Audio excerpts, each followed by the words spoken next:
حبيبنا وشفينا سيدنا رسول الله صلى الله عليه وسلم وآله وأصحابه وأزواجه وإخوانه من الأنبياء والمرسلين ثم إلى أرواح مشايخنا ولمن له حق علينا ولآبائنا ولأمهاتنا خصوصا مؤلف هذا الكتاب الإمام العالم العلامة أبو يزيد محمد علوي المالكي وخصوصا من ذكر أسماءهم في هذا القرطاس المرحوم أغن بن مang المرحوم غني المرحوم إبراهيم المرحوم أحمد المرحومة صفية المرحومة أمينة المرحومة مسنة المرحومة رنيمة المرحوم عبد الرحمن بأن الله يغفر لهم ويرحمهم ويعلي درجاتهم في الجنة وينفعنا بأسرارهم وأنوارهم وعلومهم وبركاتهم في الدين والدنيا والآخرة بسر الفاتحة. أعوذ بالله من الشيطان الرجيم. بسم الله الرحمن الرحيم. الحمد لله رب العالمين الرحمن الرحيم مالك يوم الدين إياك نعبد وإياك نستعين اهدنا الصراط المستقيم صراط الذين أنعمت عليهم غير المغضوب عليهم ولا الضالين آمين. بسم الله الرحمن الرحيم. وبسند المتصل إلى المؤلف الإمام المحدث أبو سيد محمد علوي المالكي الحسني رحمه الله تعالى ونفعنا به وبعلومه وبعلوم شيخنا وبعلوم سائر الصالحين في الدارين آمين. إلا أن قال في كتابه مفاهيم يجب أن تصحى رسالة مهمة أخرى للشيخ في الموضوع.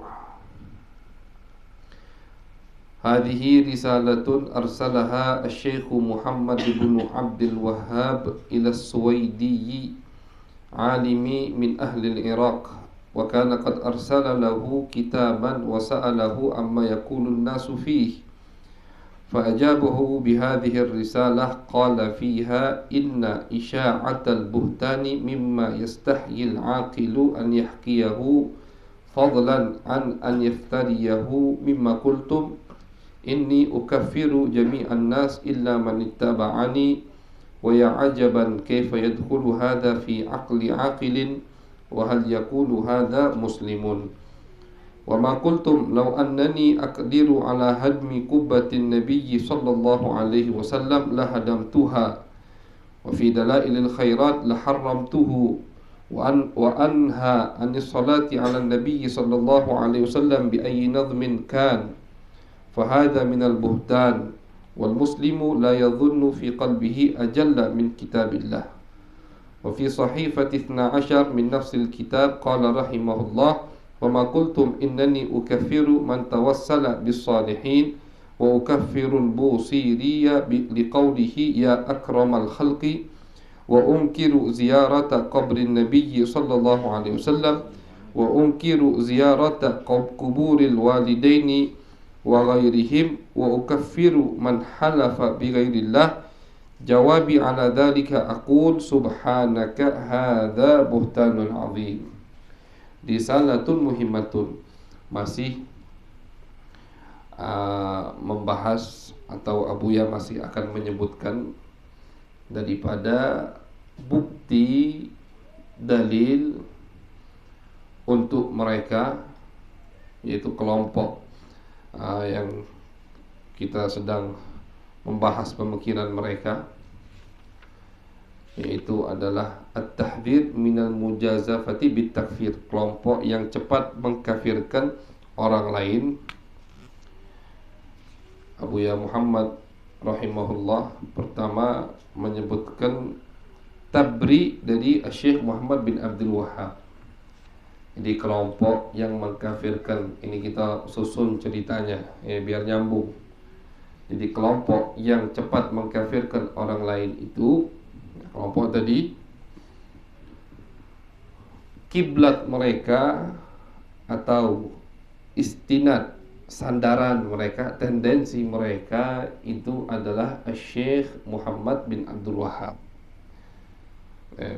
Makanya kenapa dinisbatkan ke Wahabi, karena kewahabnya itu. Muhammad bin Abdul Wahhab. Padahal Abdul Wahhabnya bukan Wahabi. Abahnya itu Sunni, Ahlu Sunnah wal Jamaah. Cuman anaknya ini aja nyeleneh. Jadi mereka tendensinya iktimat mereka Syekh Al-Akbar, guru besar mereka itu Muhammad bin Abdul Wahhab. Jadi jangan heran kita kalau di kitab Mafahim ini yang ditulis oleh Abuya Said Muhammad akan banyak atau sering Abuya menyebutkan nama Muhammad bin Abdul Wahhab. Karena yang di depan Abuya atau yang dikaji oleh Abuya dalam kitab ini pemahaman sesat mereka, dan mereka itu gurunya Muhammad bin Abdul Wahhab, ya paling pas kalau kita ngebantahnya dengan gurunya dewek kan cek itu. Kalau pakai misalkan Al-Habib Abdullah Al-Haddad, tidak nyambung. Misalkan pakai Al-Imam Abul Hasan Asy-Syadzili Ibn Atta, tidak nyambung. Makanya yang dibahas sama Abuya Muhammad bin Abdul Wahhab, Muhammad bin Abdul Wahhab. Nanti ke atas lagi Ibn Taimiyah. Mereka juga syekh guru besar mereka itu kalau untuk aslaf mereka, untuk pendahulu Ibn Taimiyah. Itu yang mereka pakai terus Ibn Taimiyah. Ama Abuya juga nanti disebutkan Ibn Taimiyah. Begitu, ini menunjukkan kata ulama cerdasnya Abuya Sayyid Muhammad Alawi Al-Maliki Al-Hasani rahimahullahu ta'ala. Jadi ketika mereka menisbatkan diri mereka kepada Muhammad bin Abdul Wahhab, termasuk pemikiran mereka itu cepat mengkafirkan orang lain, sama Abuya dicari mana dalil bukti bahwasannya Muhammad bin Abdul Wahhab tidak cepat mengkafirkan orang lain. Berarti kalau guru kalian saja tidak cepat mengkafirkan orang lain, basing-basing ngomong orang lain itu kafir, ngapa kamu cek itu? Berarti siapa tendensi kamu? Tidak lain, berarti tendensi mereka syaitan atau hawa nafsu, kan begitu. Makanya mereka ini ketika mulai banyak dikritiki tentang Muhammad bin Abdul Wahhab, mereka tidak menisbatkan diri mereka ke Wahabi lagi. Mereka lebih senang menisbatkan diri mereka ke Salafiyah.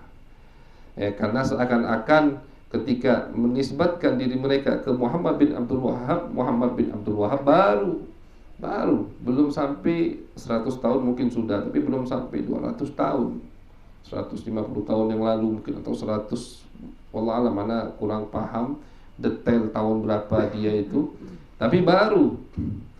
Sedangkan mereka ini tidak suka dengan yang baru kan mereka ini dikit-dikit bid'ah kan itu. Yang ini baru. Sedangkan ulama atau syekh mereka itu baru. Jadi di akhir-akhir ini mereka lebih senang menisbatkan diri mereka ke Salafiyah. Apa itu Salafiyah? Maksudnya kata mereka, akidah kami ini akidah salaf. Salaf kalau maksud dengan apa bisa dimengerti dari kalimat aslaf atau salaf secara umuman itu 3 generasi pertama. Tiga generasi pertama itu yang dimaksud dari kalimat salaf.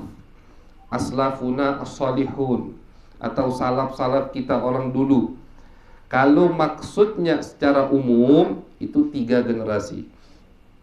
Generasi sahabat, generasi tabi'in, generasi tabi'in. Generasi sahabat yang ketemu sama Nabi. Kemudian generasi bawahnya tabi'in yang tidak ketemu Nabi tapi ketemu sama sahabat. Generasi ketiga tidak ketemu sahabat tapi ketemu dengan orang yang ketemu dengan sahabat. Ini 3 kelompok atau 3 generasi yang dimaksudkan dengan salaf. Kenapa mereka 3 generasi ini seakan-akan maksum, seakan-akan mereka ini terjaga? Karena ada pujian, jaminan dari Nabi besar Muhammad sallallahu alaihi wasallam. Kata Nabi, khairul quruni qarni thumma alladhina yalunahum thumma alladhina yalunahum. Kata Nabi, sebaik-baiknya generasi itu adalah generasiku, sahabat. Kan generasi Nabi ya sahabat orangnya. Thumma alladhina yalunahum, kemudian di bawah sahabat tabi'in. Tsummal ladzina yalunahum, kemudian di bawah tabi'in yaitu tabi'in yang melihat tabi'in, yaitu orang yang melihat orang, jadi melihat orang yang melihat sahabat Nabi besar Muhammad sallallahu alaihi wasallam. Habis itu Nabi diam, stop di situ. Jadi sama ulama dikategorikan salaf 3 generasi tadi. Setelah 3 generasi tadi, generasi keempat, generasi itu namanya khalaf. Namanya khalaf.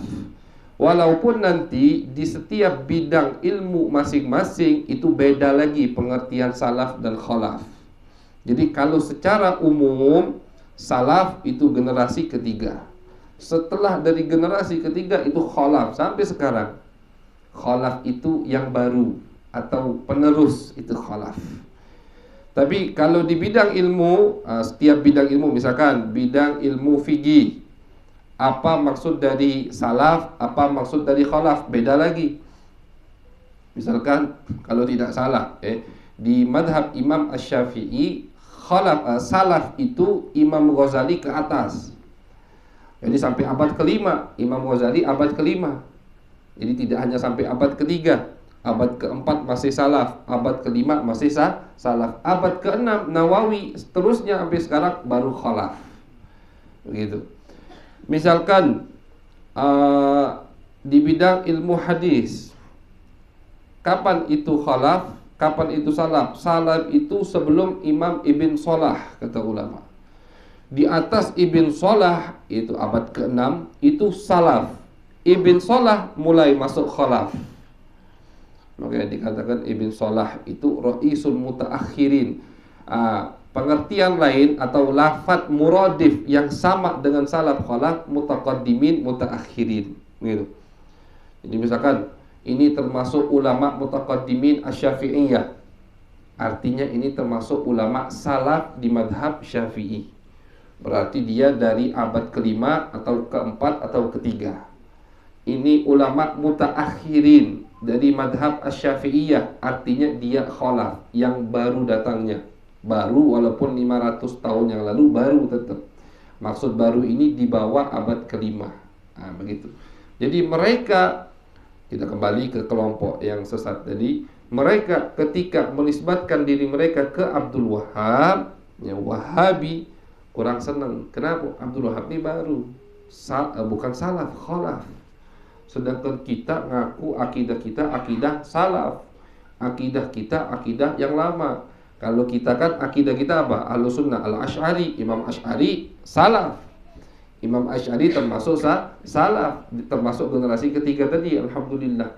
Sedangkan akidah Wahabiyah itu Muhammad bin Abdul Wahhab baru adanya begitu. Jadi mereka lebih senang sekarang menisbatkan diri mereka ke salafiyah.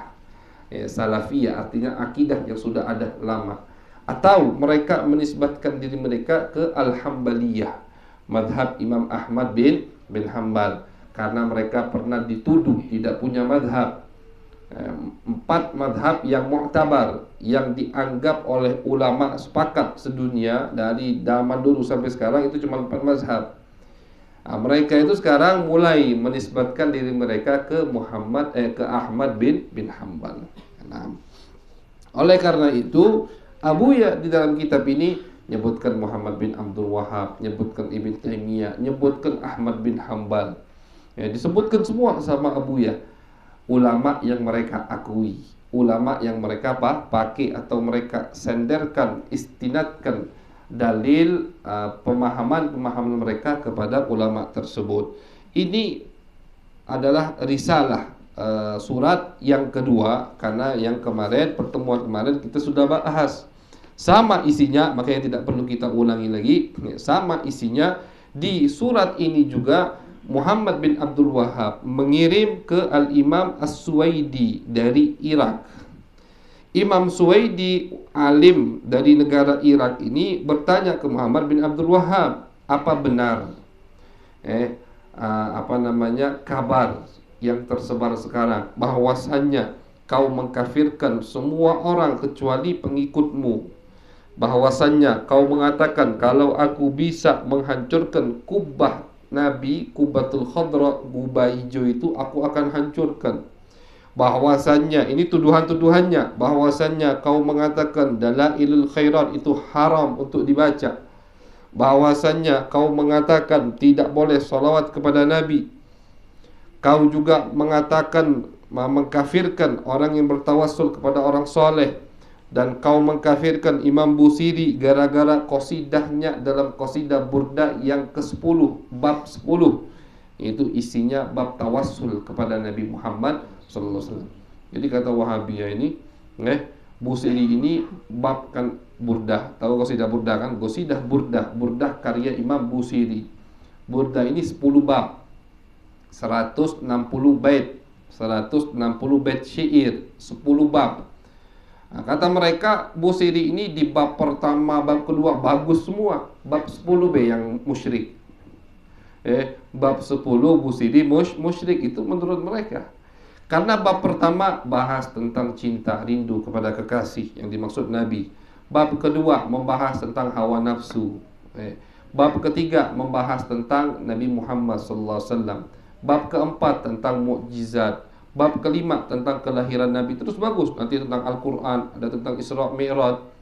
Bab 10 ditutup sama Imam Busiri dengan apa? Dengan qasidah isinya tawassul kepada Nabi besar Muhammad sallallahu alaihi wasallam. Yang dimulai qasidahnya dengan ya akramal khalqi mali man aludhu bihi siwaka inda hululil hadithi al-amimi. Wahai makhluk yang paling mulia, yang paling dermawan, ketika aku terkena musibah, ketika aku terkena bencana, kepada siapa aku meminta pertolongan kecuali kepadamu. Ini kafir, kata dia. Kenapa kafir? Karena ngaku tidak minta sama Allah. Kan begitu. Jadi kata dia minta sama Nabi, berarti dia nganggap Nabi itu Tuhan. Nah, pikiran yang macam inilah yang harus diluruskan. Diluruskan dengan apa? Tidak usah jauh-jauh, gampang meluruskannya. Diluruskan juga dengan kejadian yang ada pada zaman Nabi besar Muhammad SAW. Kita baru lewat beberapa minggu yang lalu di kajian kitab Khasa'is Al-Muhammadiyah, bahwasannya ada sahabat datang ke Nabi, ya Rasulullah, ini sahabat buta, pengen melihat, minta ke Nabi. Kalau memang minta hajat ke Nabi itu musyrik, kenapa Nabi tidak marahi dia? Kan gitu. Nah, gampang jadi, jangan takut, gampang untuk bantah pemikiran sesat ini. Karena kata Nabi al-haq wadih. Al-haq, sesuatu yang benar itu pasti jelas. Dan yang tidak benar itu yang tidak jelas. Yang benar itu jelas. Cari pemahaman yang benar, jelas.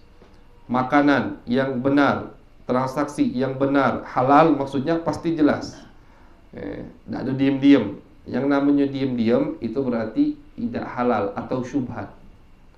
Yang namanya ada keraguan atau ada maju mundurnya, bukan maju mundur ada duit apa tidak, bukan. Maju mundur ini halal apa tidak, itu hati-hati, syubhat itu. Jadi gampang untuk ngebantah pemikiran tadi. Dengan kejadian banyak sahabat yang minta ke Nabi. Ada yang tangannya patah datang ke Nabi. Ada yang anak kecil rambutnya tidak tumbuh-tumbuh datang ke Nabi. Ada yang matanya tercongkel karena perang sama Nabi, datang ke Nabi. Datang ke Nabi kalau Nabi bukan dokter, bukan spesialis, ngapa ke Nabi? Jadi mereka tahu, dan Nabi juga tahu. Nabi paham, mereka ketika datang kepadaku bukan menyembah aku. Mereka tidak menyembah Nabi.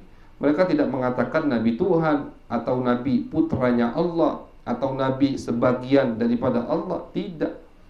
Mereka yakin Nabi manusia, tapi paling sempurnanya manusia, paling dermawannya manusia, paling dekat manusia dengan Allah Subhanahu wa ta'ala. Jadi mereka mengkafirkan Busiri gara-gara itu, bait terakhir atau bab terakhir daripada qasidah Burdahnya. Dan itu ada, jangan dikira tidak ada. Memang betul Muhammad bin Abdul Wahhab menafikan semua ini. Kata dia, aku tidak mengkafirkan semua orang, aku tidak mengkafirkan Busiri, aku tidak mengharamkan untuk membaca dalail. Dinafikan semua sama beliau.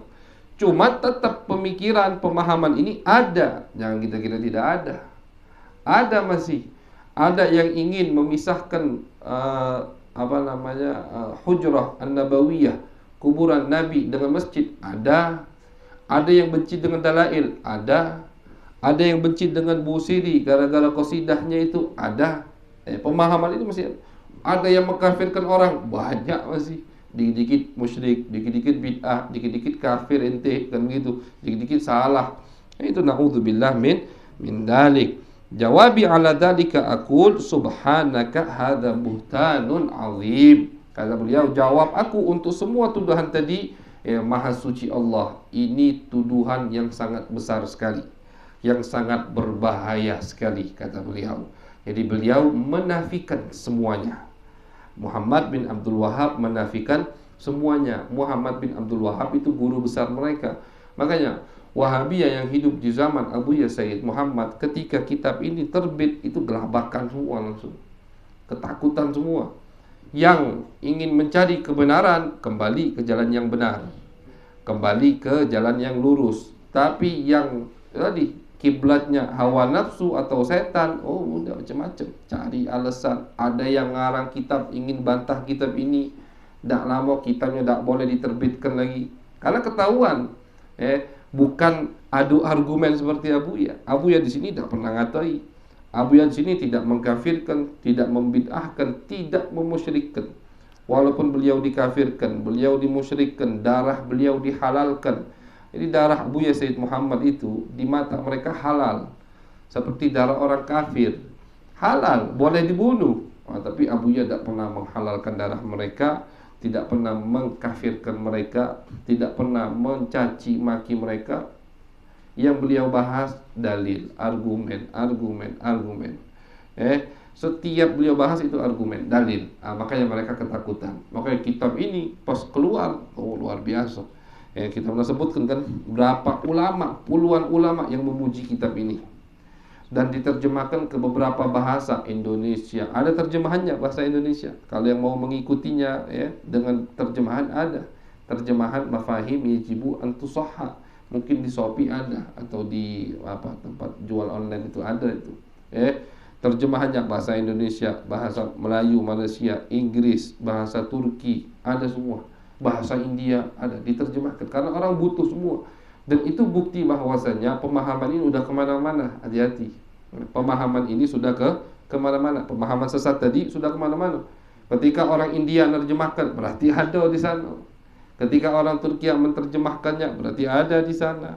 Ketika orang Inggris menerjemahkannya, berarti ada di sana. Indonesia banyak di mana-mana. Jadi insya Allah dengan kita hadir di majelis taklim ini, kita akan membentengi akidah kita, akidah keluarga kita, akidah tetangga, teman, kerabat kita semua, insya Allah. Karena akidah ini lain masalahnya. Akidah ini berbahaya. Mereka ini, pemahaman mereka, pemikiran mereka itu selain akidah juga kurang ajar sama Nabi besar Muhammad SAW. Dan lebih bahayanya lagi, mereka merasa mereka itu yang benar. Itu paling bahaya. Orang kalau bermaksiat, ketika berbuat salah, maksiat biasa, itu dia sadar dia itu salah. Mabuk misalkan, atau mencuri, dia tahu ini salah. Mencuri ini salah. Orang yang melakukan perbuatan kesalahan, dia sadar itu salah, bisa tidak mustahil orang tadi untuk kembali bertaubat. Karena dia sadar itu salah. Tinggal kapan tegak hatinya untuk taubat. Tapi kalau yang melakukan maksiat ngerasa itu benar, sudah, tidak bakal taubat. Kenapa tidak bakal taubat? Dia ngerasa benar. Iblis ketika dimarahi sama Allah, tidak mau sujud kepada Adam, dia ngerasa dia benar, tidak mau sujud. Karena kata dia, aku ini makhluk lebih lama, gurunya malaikat, iblis itu. Lebih alim dari malaikat, lebih banyak, tidak ada tempat di langit kecuali sudah disujudi sama iblis. Ibadah ratusan ribu tahun sudah iblis itu. Alim luar biasa. Ketika Allah menciptakan manusia, dan ciptaan aku dari api lebih besar dari makhluk yang baru. Siapa ini, kata dia? Adam. Dari tanah. Dari tanah sama api, ya kalah. Besaran tanah, kuatan tanah. Dan apalagi aku lebih lama. udah tinggal di surga ribuan tahun, ratusan ribu tahun, dekat dengan suruh sujud tak galak, ngerasa dia yang benar. Ayo tak bakal taubat. Ketika dimarahi sama Allah, cengkal tetap. Nah, itu. Jadi yang berbuat salah tapi dia merasa itu benar, susah untuk kembali. Tapi ketika kita berbuat salah, kita sadar, tahu itu salah, insya Allah cepat kita untuk kembali. Nah, jadi ini surat kedua dari Syekh Muhammad bin Abdul Wahhab untuk menafikan daripada tuduhan-tuduhan yang dinisbatkan kepada beliau. Kemudian bab setelahnya, sibabul muslimi fusuqun wa qitaluhu kufrun. Ini judul Abuya Sayyid Muhammad ambil dari hadis Nabi besar Muhammad SAW. Hadis diriwayatkan oleh Al-Imam Al-Bukhari. Nabi besar Muhammad SAW bersabda, sibabul muslimi fusuqun. Apa itu sibab? Sibab itu mencaci. Mencaci seorang muslim, fusuq, bisa menjadikan kita fasik. Fasik itu orang yang berbuat maksiat, itu fasik. Itu fasik. Jadi dengan mencaci saudara seagama itu sudah menjadikan kita fasik. Tak boleh mencaci. Mencaci di sini ngatoi bahasa kita. Ngatoi dia. Oh, kau tu cak ini, kau tu cak, tak boleh. Mulut ini harus dijaga. Walaupun orang tadi jahat sama kita, walaupun orang tadi kurang ajar, istilahnya, tak usah dari kita betul yang jelek tadi. Nabi Isa alaihissalam ketika di pasar jalan ketemu dengan orang tadi habis-habisan ngatain Nabi Isa. Habis-habisan ngatain Nabi Isa. Nabi Isa dia senyum. Nabi Isa. Setelah itu muridnya, hawarinya bertanya, wahai Isa, Nabi kalimullah, ruhullah, afwan, kenapa tidak dibalas? Kata Nabi Isa, dia itu mengeluarkan apa yang ada di dalam dirinya. Omongan dia tadi, omongan jelek kalau kan, dirinya jelek. Aku kata juga dia jelek. Ini tak terucap. Nah, tak teromong dengan apa yang dia omongi, dengan apa yang dia caci. Dirinya jelek. Jadi yang metu dari mulut itu menunjukkan apa yang ada di isi kita. Makanya tak boleh kasar dalam berbicara, tak boleh jahat. Ngatoi wong paling pintar kalau ngatoi wong. Ngomentari wong, oh nomor 1. Kalau ngomentari wong nomor 1. Tapi kalau ngaco paling satu. Ngaco dewe maksudnya. Tak tahu dirinya itu banyak ku. Jadi tak boleh. Mencaci itu termasuk sifat yang jelek. Maksiat menjadikan kita fasik. Kata Nabi, apapun alasannya. Apapun alasannya tidak boleh kita mencaci orang lain. Oh dia tuh memang itu nih Ustaz, misalkan dia tuh memang tak boleh. Mulut ini usahakan tidak keluar dari mulut kita kecuali hal-hal yang baik, yang manis. Yang baik, yang manis, yang menyenangkan hati orang lain. Jadi kata Nabi, sibabul muslimi fusuqun. Karena ini mereka, kenapa Bu jadikan bab ini untuk mereka? Mereka itu mulutnya paling jahat, paling kasar. Kalau ngomong itu, misalkan melihat kemungkaran di tengah keramaian, wah itu kita masih nututi itu. Waktu di Mekah masih ada Hay'ah Amar Ma'ruf Nahi Munkar namanya, organisasi Amar Ma'ruf Nahi Munkar, tapi bukan seperti organisasi kita, bukan.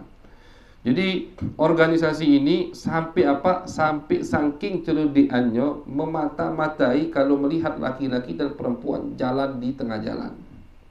Mahram bukan dia ni. Sampai itu celudiannya. Misalkan di restoran atau di kafe ada laki-laki perempuan duduk satu meja, didatangi,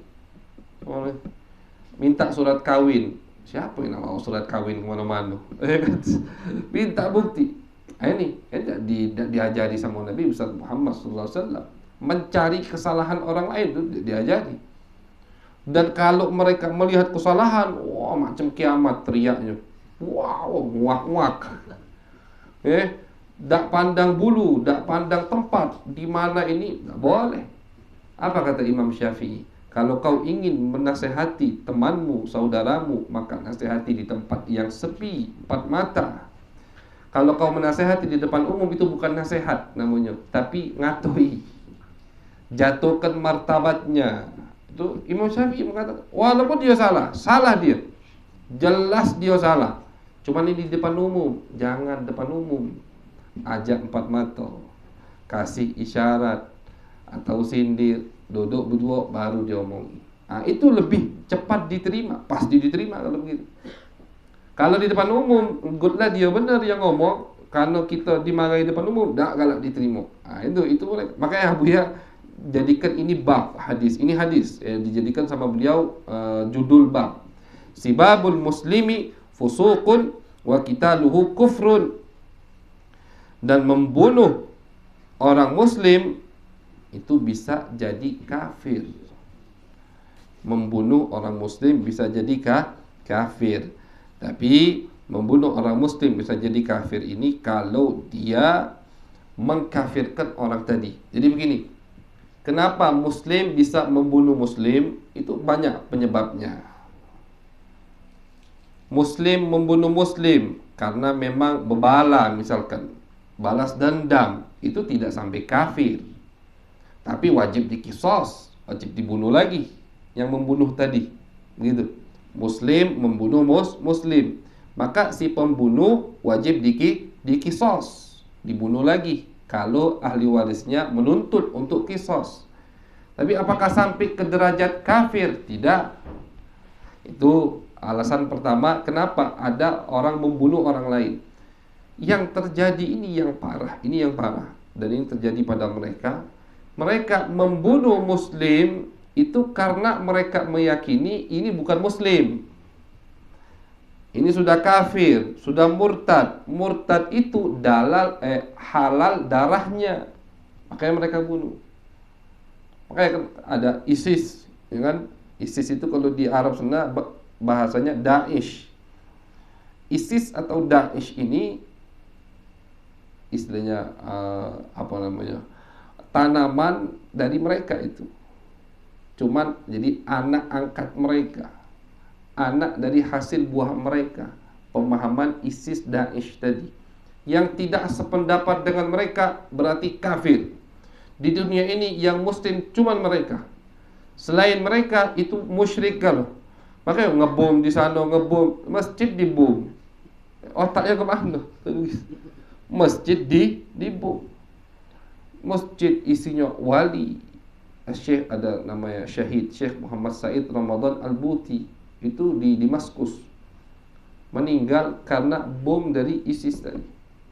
Ini baru kejadian ini kan, ini kejadian yang baru lah istilahnya, 2010 ke atas, di bawah 2020, 10 tahun itu ya, kejadian itu. Kelompok ini menyebar, menghabiskan makbarah solihin, bahkan di Yaman ada pemahaman seperti itu. Kuburan orang soleh dihabiskan, ada wali di rumah didobrak, dibunuh. Kenapa mereka membunuh? Ini yang maksud Nabi, qitaluhu kufrun. Membunuh orang muslim bisa membuat orang tadi kafir karena dia membunuh orang muslim dengan alasan mengkafirkan orang lain. Dan mengkafirkan orang lain walaupun tidak sampai membunuhnya, itu bisa jadi kafir. Kata Nabi besar Muhammad SAW, kalau seorang muslim mengatakan kepada saudaranya muslim lain, ya kafir, berarti salah satunya pasti ada yang kafir, kata Nabi. Kalau muslim ngomong ke muslim yang lain, wahai orang kafir, itu kata Nabi salah satunya pasti kafir. Jadi kalau yang dia panggil kafir tidak betul tuduhannya, tuduhan kafir tadi balik ke dirinya dewek, dia yang kafir. Itu kata Nabi. Jadi tidak boleh mengkafirkan orang lain, tidak boleh, karena hukumannya fatal. Kalau tuduhan tadi tidak benar, maka orang yang ngomong jadi kafir. Tafadhol, maju jadi ulama. Maka dari itu, kenapa ulama kita akidah ulama akidah Ahlus Sunnah wal Jamaah berat untuk ngomong dia itu kafir? Takut mereka. Pertama, tidak ada faedahnya. Apa faedahnya? Kedua, takut salah. Karena ini masalah bukan masalah yang sangat jelas begitu, atau bukan masalah qat'i al-qat'i. Misalkan ada orang yang ngomong Al-Qur'an itu bukan kalamullah, itu jelas. Al-Qur'an bukan kalamullah, jelas, tak perlu lagi kita ragu-ragu. Misalkan ada yang ngomong ada nabi setelah Nabi Muhammad, jelas. Misalkan ada yang ngomong Nabi Muhammad itu bukan utusan Allah, jelas, ini murtad kafirnya jelas.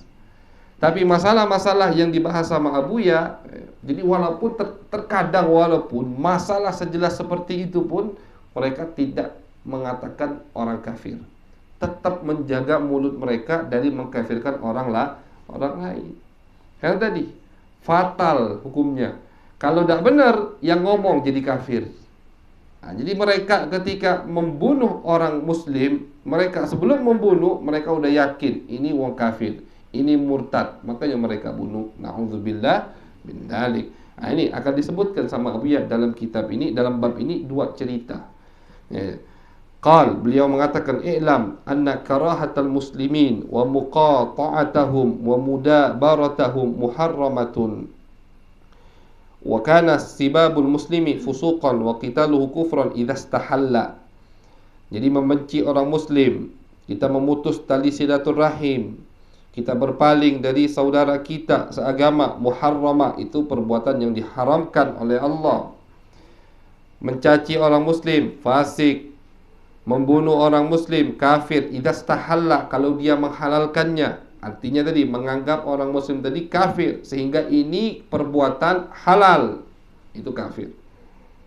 Wa kafaradian fi hadzal bab hadits Khalid bin Walid. Kata beliau, cukup untuk dalil kita atau membuat kita takut. Radi itu artinya membuat kita takut di dalam masalah ini, yaitu membunuh orang lain. Itu cerita Sayyidina Khalid bin Walid. Diceritakan Sayyidina Khalid bin Walid diutus sama Nabi besar Muhammad SAW ke Bani Juzaimah, yad'uhum ilal Islam. Sama Nabi Khalid bawa beberapa pasukan pergi ke Bani Juzaimah, kampung Juzaimah, namanya kampung Juzaimah. Ajak mereka untuk masuk Islam, kata Nabi. Falamman taha ilaihim, Khalid sampai ke kampung tadi, disambut sama mereka. Wa fi riwayah, di riwayat lain, ketika Sayyidina Khalid bertanya, "Amuslimuna antum, apakah kalian orang muslim?" Mereka salah jawab. Kabilah ini salah jawab. Mereka katakan bukan dengan kalimat aslamna, tapi mereka menyebutkan kalimat sobakna. Beda. Arti soba'a dengan aslama itu di pemahaman orang dulu atau pemahaman di zaman Nabi beda. Kalimat soba'a itu digunakan oleh orang musyrik Mekah untuk mencaci atau menyindir orang-orang yang masuk Islam. Abu Jahal mengatakan soba'a Umar, keluar Umar dari agama bapaknya pindah ke agama Muhammad, itu arti soba'a. Jadi untuk menyindir atau untuk mencaci, untuk menjelekkan, fulan sahabat, oh dia ini udah asobakta, apakah kau sudah pindah dari agamamu? Beda dengan aslama. Aslama kalimat lembut, kalimat untuk memuji, untuk memasukkan orang ke kelompok Nabi besar Muhammad sallallahu alaihi wasallam. Jadi kalimat soba'a itu biasanya diucapkan oleh orang musyrik untuk mencaci atau menjelekkan agama Islam. Sayyidina Khalid ketika tanya ke Bani Juzaimah tadi, apakah kalian sudah masuk Islam? Mereka seharusnya jawab aslamna. Mereka salah jawab, jawabnya soba'na. Sayyidina Khalid, wah ini berarti mereka ini tidak galak masuk Islam. Kemudian mereka, alasan kedua ini, kemudian mereka ketika menyambut Sayyidina Khalid, menghunuskan pedang mereka. Dikira Sayyidina Khalid ngajak perang ini. Jadi ada kesalahpahaman di sini. Dikira Sayyidina Khalid ini ajak perang. Akhirnya sudah duduk sama Sayyidina Khalid, semuanya ditawan sama Sayyidina Khalid tanpa ada kejelasan, menawan semuanya. Ditawan sama Sayyidina Khalid, diajak ke Madinah. Di tengah jalan Sayyidina Khalid makanya ini kenapa jadi nanti Nabi marah, cuman sama Nabi tidak sampai Sayyidina Khalid dimurtadkan, tidak. Karena Nabi paham ini Khalid ijtihad, ya, salah ijtihadnya mengambil hukum, tapi salah dalam bertindak. Itu Sayyidina Khalid. Di tengah jalan, jadi ditawan semua tadi. Satu kabilah ditawan karena mereka mengatakan kalimat sobakna dan mereka mengeluarkan senjata. Ditawan tanpa ada penjelasan lagi. Di tengah jalan kata Sayyidina Khalid, siapa yang megang yang di sampingnya ada tawanan, bunuh semua.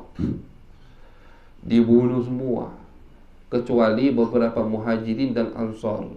Muhajirin dan ansor yang di bawah perintah Khalid, di sini mereka la ta'ata li makhluqin fi maksiatil khaliq. Tidak ada taat kepada makhluk kalau itu melanggar perintah Khaliq Allah Subhanahu wa taala.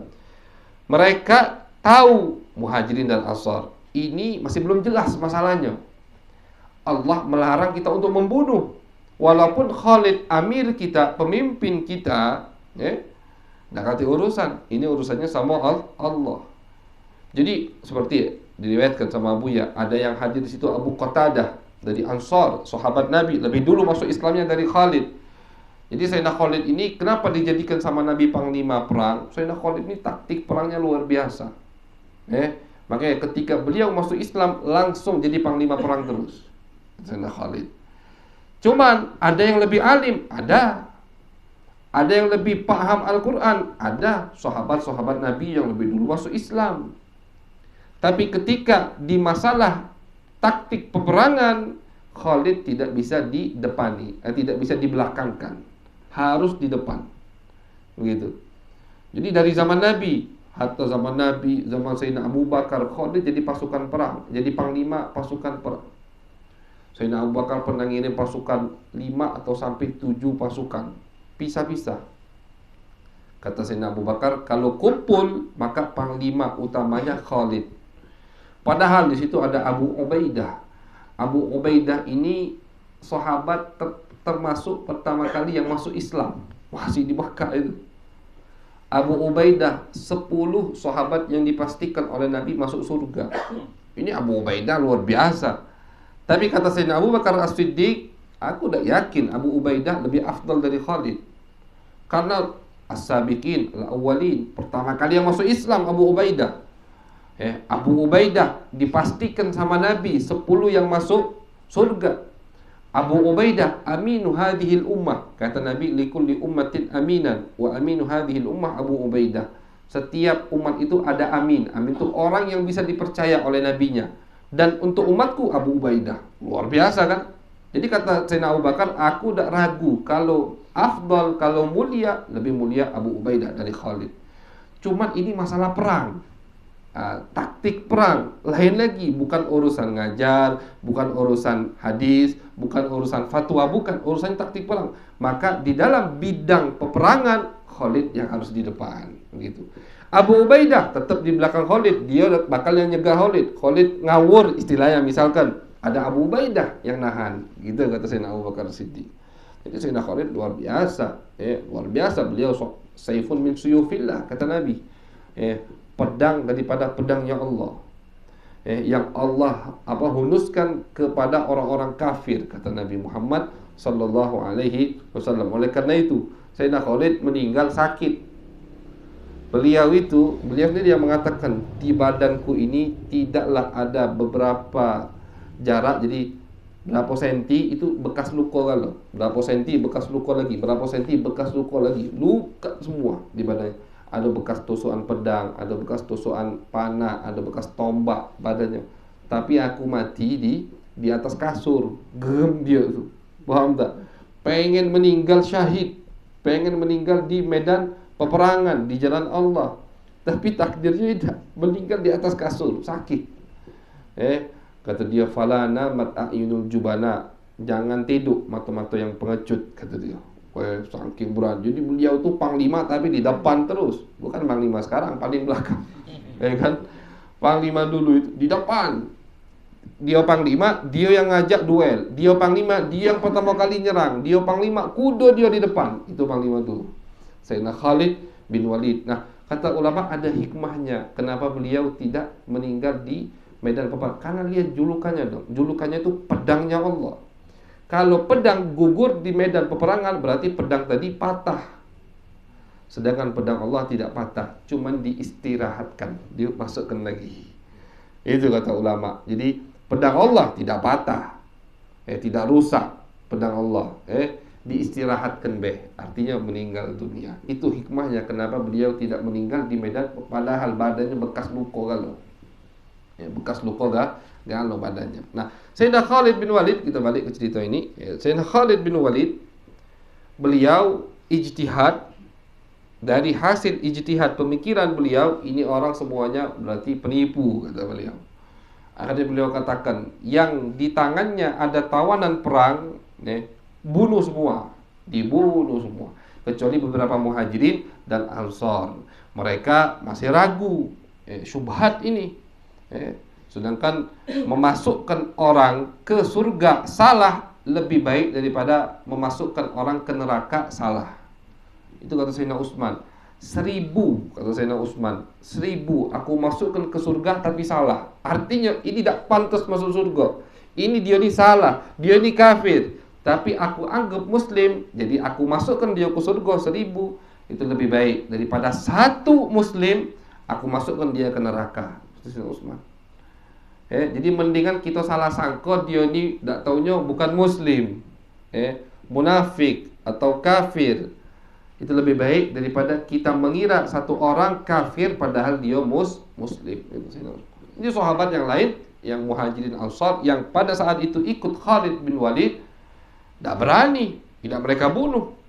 Tetap mereka tahan, mereka lindungi, sampailah datang ke Nabi Muhammad SAW. Nabi langsung, ya Allah, aku berlindung kepadamu dari apa yang dilakukan Khalid. Nabi jadi marah. Kenapa Khalid? Kata Nabi. Kenapa dibunuh? Ya Rasulullah, mereka kenapa tak tanya dulu? Habis Sayyidina Khalid, yang Nabi marah, dimarahi habis-habisan Sayyidina Khalid bin Walid. Sampai Nabi angkat tangan, ya Allah, aku tak tanggung jawab apa yang dilakukan oleh Khalid. Padahal Sayyidina Khalid ijtihad di sini. Sayyidina Khalid sudah memeras otaknya. Udah ada ijtihad itu. Jadi ijtihad itu kata ulama, walaupun salah dapat pahala 1. Dia ahli untuk ijtihad. Bidangnya memang untuk berfikir di masalah ini. Sudah berfikir, salah, tak tahunya hasil pikirannya, tindakannya salah, tetap dapat pahala sikap. Kalau benar dapat pahala 2. Tapi karena ini berkaitan dengan nyawa, berkaitan dengan darah manusia, seorang muslim, Nabi berlindung, ya Allah, aku tak tanggung jawab apa yang dilakukan oleh Khalid. Aku tidak tanggung jawab apa yang dilakukan oleh Khalid. Itu didikan Nabi untuk Khalid. Jadi jangan sampai diulangi. Dimarahi habis-habisan Khalid bin Walid. Nah, itu cerita pertama, kata Abu ya.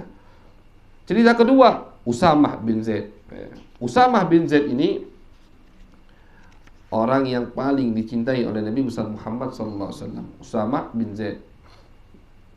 Usamah bin Zaid di satu medan peperangan, beliau mengatakan, ba'athana Rasulullah ilal Huraqah, ke tempat yang namanya Huraqah.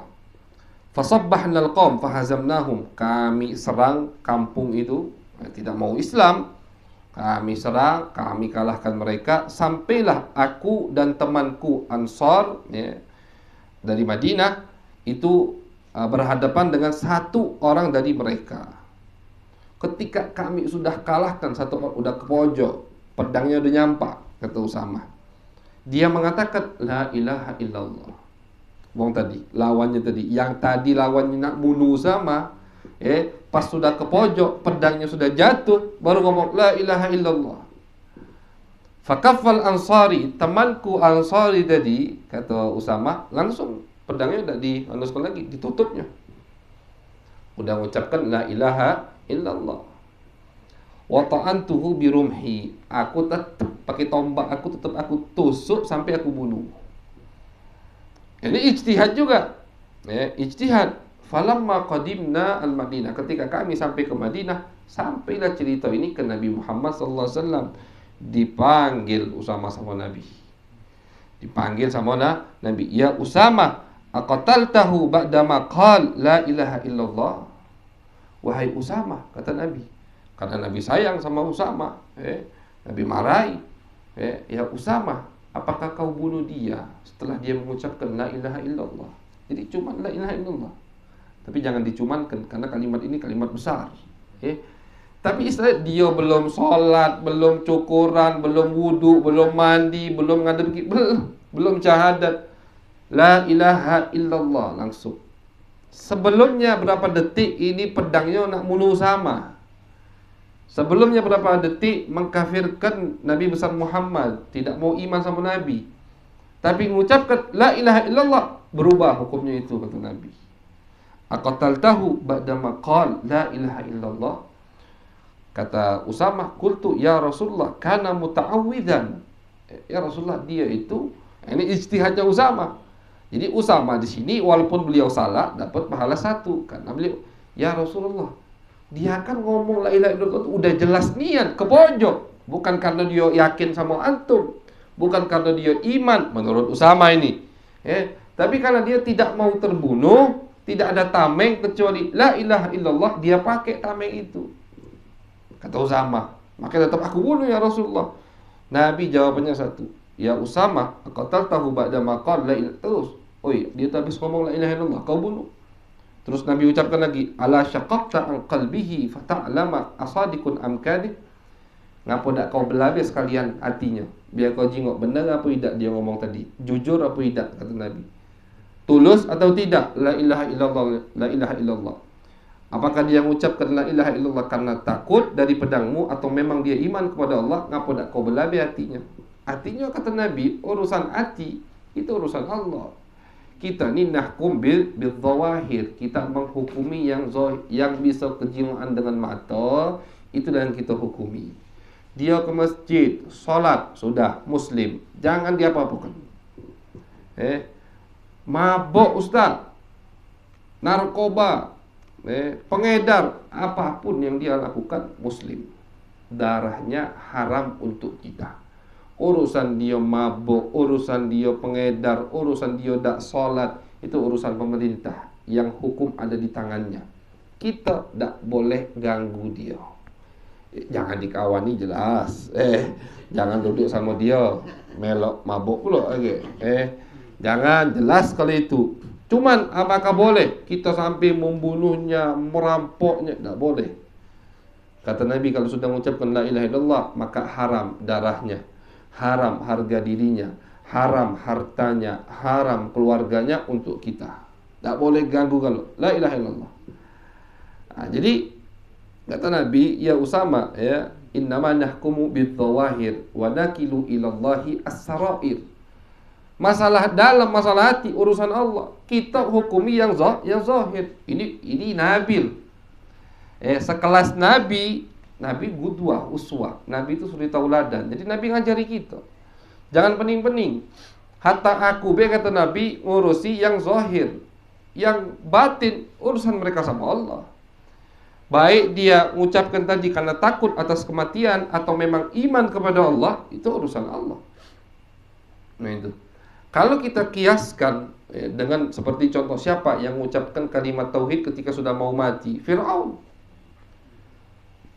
sama. Jadi memang kalau dari gambaran zahirnya Usama tuh ketika ijtihad begitu ya wajar.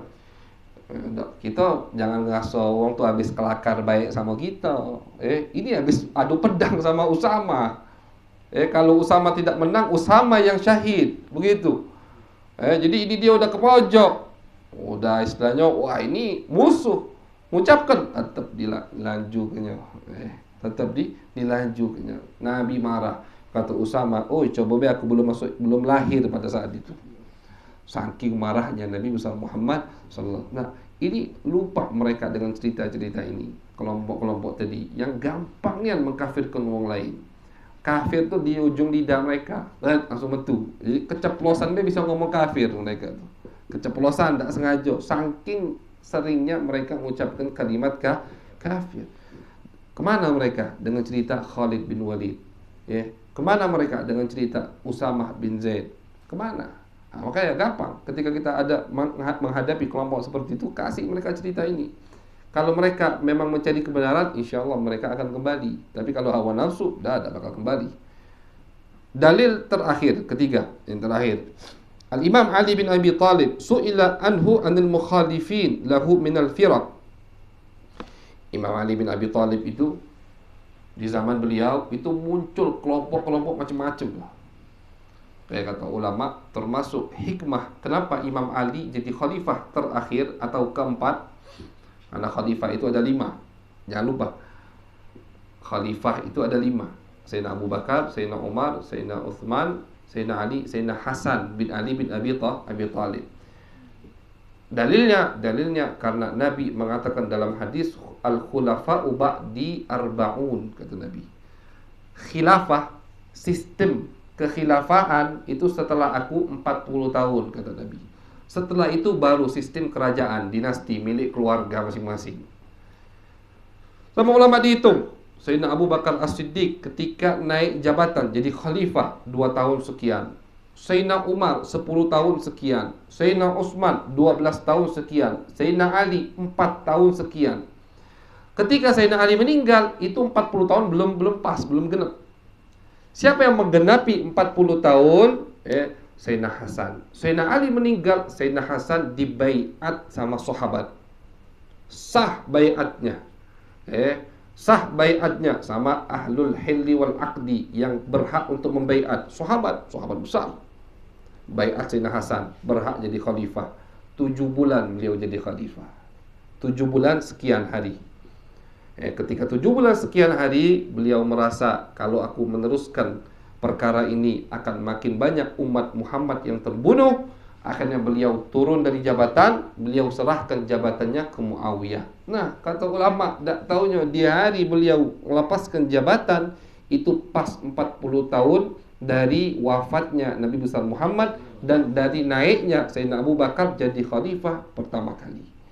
Nah, jadi khalifah itu ada 5. Yang kelima, Al-Imam Hasan bin Ali bin Abi Talib, putra dari Sayyidah Fatimah bintun Nabi sallallahu alaihi wasallam. Dan itu dalil pertama. Dalil kedua, kata ulama, memang sudah diprediksi sama Nabi. Kata Nabi, anakku ini sayyid, pemimpin. Baik ada yang mengakuinya atau tidak ada yang mengakuinya, anakku ini Hasan pemimpin, kata Nabi. Dan dia akan menyatukan umat Islam yang terpecah. Betul. Sayyidina Hasan turun jabatan. Di situ peperangan antara muslimin terselesaikan. Bersatu lagi, baru fokus lagi merangi orang-orang kafir, begitu. Nah, Sayyidina Ali ini ketika naik beliau jabat, banyak kelompok-kelompok yang sesat. Ada Khawarij, Khawarij yang menganggap Sayyidina Ali ini keluar dari agama. Itu Khawarij, diperangi sama Sayyidina Ali. Ada Bughah, pemberontak yang tidak mau baiat Sayyidina Ali, Muawiyah dan grupnya, diperangi sama Sayyidina Ali. Tapi Sayyidina Ali ketika ditanya, wahai Imam Ali, akufarunhum, apakah mereka itu kafir? La, kata Sayyidina Ali, innahum minal kufri farru, mereka itu dari kekafiran lari, mereka bukan kafir. Padahal ini pemberontak. Khawarij ini mengkafirkan Sayyidina Ali. Diperangi sama Sayyidina Ali, diperangi karena wajib. Pemberontak wajib diperangi. Fa in baghat ihdahuma faqatilul lati tabghi hatta tafi'a ila amrillah, di Al-Qur'an. Kalau ada imam yang sah, udah dibaiat sah khalifah, kemudian ada yang berontak, imam tadi wajib memerangi mereka sampai mereka kembali, karena kalimatul muslimin harus bersatu, begitu. Perintah dari Allah. Tapi ketika ditanya Sayyidina Ali, apakah mereka kafir? Mereka dari kekafiran lari. Amunafiqunahum, apakah mereka munafik? Munafik yang di zaman Nabi, Islam zahirnya, batinnya kafir. Kata Sayyidina Ali, innal munafiqin la yadhkurunallah illa qalila. Munafik itu sifatnya jarang zikir, jarang sholat. Itu munafik, kata Sayyidina Ali. Sedangkan mereka yadhkurunallaha katsira, ahli zikir semua, kata Sayyidina Ali. Khawarij itu ahli zikir. Khawarij itu jidatnya hitam semua, banyak sujud. Khawarij itu ya kan masuk bab khawarij lagi kita. Khawarij itu kata Nabi, kalau kalian sholat di sampingnya kalian merasa sholat kalian main-main. Kalau kalian puasa di sampingnya kalian merasa puasa kalian main-main. Jadi kalau ibadah kita di samping digandengkan dengan ibadahnya Khawarij, kita nih main-main aku nih ibadah selama ini berarti. Saking luar biasa mereka ketika ibadah, ketika berzikir. Tapi pemahamannya sesat, pemikirannya salah, keluar dari akidah Ahlussunnah wal Jamaah. Itu Khawarij. Jadi kata Sayyidina Ali, mereka itu banyak zikir, hafid Quran kalau itu Khawarij, kata Sayyidina Ali. Jadi mereka bukan munafik. Terus kata yang bertanya terus wahai Imam Ali, siapa mereka itu? Apa kata Sayyidina Ali? Qaumun asabathumul fitnah fa'amu wa sammu. Mereka itu kelompok yang terkena fitnah, terkena bencana. Ini termasuk bencana, fitnah, cobaan dari Allah. Maka mereka terbutakan dengan fitnah tersebut. Intinya kelompok sesat, kata Sayyidina Ali. Tapi kafir bukan, munafik bukan. Nah, makanya Sayyidina Ali ketika di peperangan menghadapi mereka itu, Sayyidina Ali ada aturan. Tidak boleh dikejar kalau mereka lari. Tidak boleh. Jadi perang, habis itu mereka berlari kalah, tidak boleh dikejar, kata Sayyidina Ali. Tidak ada ghanimah, tidak ada rampasan perang. Karena ghanimah itu untuk yang dihadapi kalau orang kafir. Ini muslim. Tidak ada tawanan. Tidak ada tawanan. Ketika mereka lari, ada yang ketangkep, tidak ditawan, dilepaskan. Haram, tidak boleh. Itu Sayyidina Ali. Sayyidina Ali kan pernah, Sayyidina Ali perang melawan Muawiyah di Siffin, pemberontak tadi. Itu terjadi peperangan dan tiap peperangan Sayyidina Ali beliau pasti yang menang. Sayyidina Ali luar biasa, jagoan, alim lagi Sayyidina Ali. Jadi peperangan dimanapun ada Ali bin Abi Thalib pasti beliau yang menang. Cuma tadi aturannya, yang berlari tidak boleh dikejar. Barang tertinggal bukan rampasan perang, harus disimpan pemerintah istilahnya. Terus ada yang terjatuh, ada yang luka, masih hidup, bukan tawanan perang, harus ditangkap, habis itu dilepaskan, dibebaskan, bukan tawanan perang. Jadi tidak katik bagian ghanimah itu tidak ada peperangan itu. Kenapa? Karena mereka muslim. Nah sekarang ada pemikiran itu, jadikan tawanan perang. Kan itu ISIS kemarin itu banyak tawanan perang. Wong Suriah itu jadi yang ditawan perang maki jilbab. Muslimah itu tuh. Tawanan perang dari mana? Makanya mereka itu menganggap ini bukan muslimah, ini kafirah. Makanya ditawan sama mereka. Rampasan perang, banyak rampasan perang mereka. Yang mereka bom yang mereka perangi Halab, Suriah, Damaskus. Ini isinya muslim semua. Isinya kuburan orang soleh semua. Isinya pemuji Nabi Muhammad semua, muncid semua dari situ. Mereka perangi, mereka tawan perempuan-perempuannya. Padahal Sayyidina Ali tidak pernah menawan. Jadi misalkan terjadi peperangan antara muslim dan muslim, tidak boleh ada tawanan perang. Tidak boleh. Itu hukumnya. Jadi kalau mereka tahu tentang Sayyidina Ali, tahu cerita Usama, tahu cerita Khalid, kalau yang mau cari kebenaran pasti kembali, pasti kembali. Tapi kalau yang sudah ditutup matanya oleh hawa nafsu, oleh iblis wa awanuh, na'udzubillah min dzalik, mereka tidak akan kembali lagi. A'adzanallahu wa iyyakum. Mudah-mudahan kita dijaga oleh Allah, pemahaman kita, pemikiran kita, akidah kita dijaga oleh Allah. Begitu juga keluarga kita, orang yang kita cintai, daripada semua yang hadir di majlis ini, mudah-mudahan dijaga akidahnya oleh Allah Subhanahu wa taala. Amin ya rabbal alamin. Sallallahu alaihi Muhammadin wa alihi washabihi wa baraka wasallam. Bismillahirrahmanirrahim. Ya rabbana rabbana ya rabbana wa anna rabbana adu alaina tawba aghfir li kulli hawa wa kullana